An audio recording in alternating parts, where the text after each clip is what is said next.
Hello, welcome everyone. आज का हमारा टॉपिक है क्लास 11th के लिए बायनोमियल थ्योरम। अब बायनोमियल थ्योरम की बात करेंगे तो बायनोमियल थ्योरम बेसिकली आपका अलजेब्रा के फॉर्मेशंस में क्रिएट किया जाता है क्योंकि एक अलजेब्रिक इक्वेशंस क्रिएट की जाती है जिसमें हमको अलजेब्रा के बारे में बताया जाता है। और ये क्लास 11th के लिए बहुत ज़्यादा इम्पोर्टेंट तो है ही है। साथ ही साथ आपके क्लास 12th के लिए भी काफ़ी इम्पोर्टेंट थोड़ा बहुत आ जाता है। इसके भी रूल्स कुछ यूज़ होते हैं। देन आपका बेसिकली जो आईआईटी या जेई के स्टूडेंट्स हैं, ठीक है, उनके लिए भी काफ़ी इम्पोर्टेंट चैप्टर है ये आगे की मैथ के प्रोफेशंस के बेसिस पे। तो इस मैथ के चैप्टर के बेस अगर हम समझने की कोशिश करेंगे बायनोमियल थ्योरम को, तो आपको हम कुछ बताते हैं, कुछ पॉइंट्स हैं।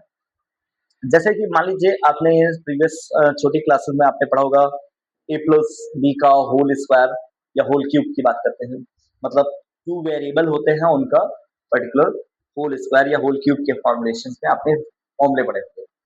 बट बायनोमियल थ्योरम क्या होता है कि जब लॉन्ग प्रोसेस में अगर वेरिएबल्स आपके बढ़ने लगे या टू वेरिएबल ही हैं बट पावर्स उनकी मैक्सिमम चली जाती है, जिसको हम सॉल्व करने में हमें बहुत डिफिकल्टीज होती है। तो मल्टीप्लाई करते करते बार बार हम मल्टीप्लाई करते रहेंगे और पूरा इक्वेशंस को सॉल्व करने की कोशिश करेंगे, तो काफी लेंदी प्रोसेस हो जाता है। देन आफ्टर इसीलिए एक थ्योरम का प्रोवाइड किया गया जिससे बायनोमियल थ्योरम कहा गया, और इससे हमें एक इक्वेशंस प्रोवाइड की गई ताकि हम उस इक्वेशंस के थ्रू पर्टिकुलर एक किस पावर का और किस ऑब्जेक्ट का या कौन सा कांस्टेंट होगा, उसके बेसिस पे हम फाइंड आउट कर सकते हैं, उस टर्म की बात फाइंड आउट कर सकते हैं कि कौन सा टर्म होगा और कैसा होगा, किस प्रकार से रिप्रेजेंट होगा। तो विदाउट कैलकुलेटिंग एंड मल्टीप्लीकेशंस के भी हम इन इक्वेशंस पे पुट करके भी उसका सोल्यूशन निकाल सकते हैं। ठीक है, तो ये फर्स्ट पॉइंट है। सेकेंडली आपको दो इक्वेशंस इसी बेसिस पे आपको प्रोवाइड कर दिए जाते हैं। रिप्रेजेंट करने का ये डिफरेंस मोड है। अब इसकी भी बात करेंगे या इसकी बात करेंगे तो ये रिप्रेजेंट करने के डिफरेंट मोड है। अब ये ए की पावर एन कैसे आया और इसमें ये इतना बड़ा कैसे लिखा है, तो ये असल में किसी भी की पावर जीरो होती है तो उसकी वैल्यू वन होती है, और इसमें भी इसकी पावर वन वैल्यू वन हो जाएगी।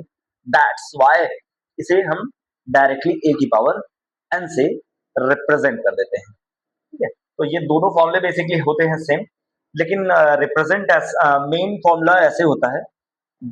लेकिन इसमें वन इसकी वन कांस्टेंट की वैल्यू वन हो जाने के कारण इसे रिलीज कर दिया जाता है। अब आपने एनसीआर का फॉर्मूला आपने पढ़ा होगा, उसी के बेसिस पे जो इसका रिजल्ट फाइंड आउट होता है उसी के साथ बिहाफ पे इसका नंबरिंग सिस्टम प्रोवाइड कर दिया जाता है कि एन के फॉर्मेशन में कितना प्रोवाइड होगा। अब बाकी आपको एनसीआर का फॉर्मूला आपने पढ़ा होगा, जो क्लास 11th में आपको पढ़ाया जाता है परमुटेशन एंड कॉम्बिनेशन के हिसाब से। तो ये कॉम्बिनेशन का एक फॉर्मूला होता है एनसीआर के फॉर्मेशन में। वो फॉर्मूले के थ्रू आप इस दोनों इक्वेशंस को समझ सकते हैं। ठीक है, सेकेंडरी पॉइंट है, सिमिलरली आपको मैंने अभी बताया था कि एनसीआर का, तो एनसीआर का फॉर्मूला क्या होता है जहां पर आपका N is greater than R, ये कॉन्सेप्ट भी होता है। ठीक है, और कुछ इंपॉर्टेंट पॉइंट्स होते हैं कि जिनकी वैल्यू आपको लर्न अबाउट होनी चाहिए। ठीक है, एन सी एन की वैल्यू क्या होती है और एन सी जीरो की वैल्यू क्या होती है। बाकी ये बेसिक कॉन्सेप्ट है कि किसी भी नंबर की या पावर अगर जीरो होती है तो उसकी वैल्यू वन होती है। ये आपको पावर एक्सपोनेंट में भी आपको पढ़ा दिया जाता है छोटी क्लासेस में। तो इस बेसिस पे आपको ये सेकंड पॉइंट में आपको एनसीआर का फॉर्मूला और ये कुछ पॉइंट्स हैं जिसके बारे में आपको नॉलेज होना चाहिए। ठीक है, तो ये कुछ कॉन्सेप्ट है। देन आफ्टर आपका थर्ड कॉन्सेप्ट आता है जनरल एंड मिडिल टर्म। तो बेसिकली उसका जनरल टर्म कोई भी टर्म एक्सटर्नल याद फाइंड आउट करना हो कि 26 टर्म या 27 टर्म कौन सा होगा, या उस बेसिस पे आपका टर्म कौन सा फाइंड आउट होगा, तो टर्म के फॉर्मेशन में आपका एक फॉर्मूला होता है।